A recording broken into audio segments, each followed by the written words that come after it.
Okay, I just want to read some of my notes that I wrote down from An-Nisa, the fourth surah in the Quran.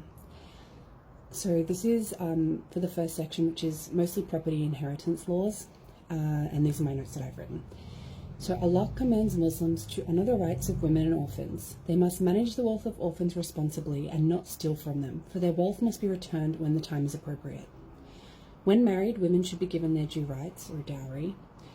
Islam, unlike previous religions, puts limits on the number of wives one may take, 4. However, if you are unable to provide or maintain justice among them, it is unlawful and you must only take one wife.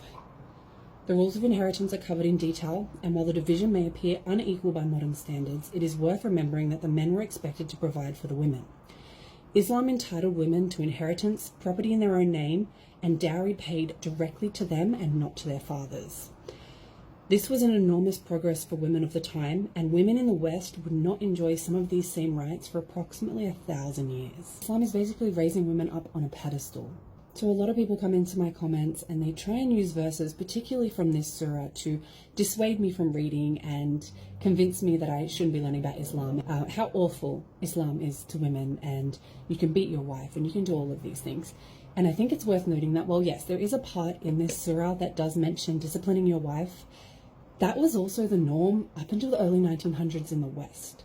So I don't think that is necessarily a religious thing, but more a cultural thing. And it's not a cultural thing specific to Muslim countries. Western countries also employed this practice until realistically not that long ago. So when reading the Quran, I think it's important to understand what things are specifically related to the religion, what things are cultural, what things are just a product of the time. A lot of people come in and talk about how Islam permits slavery and all of that kind of stuff. Well, slavery was permitted before Islam. In fact, slavery was in existence up until, again, modern history. But Islam constantly talks about freeing slaves. It's a good deed if you free slaves.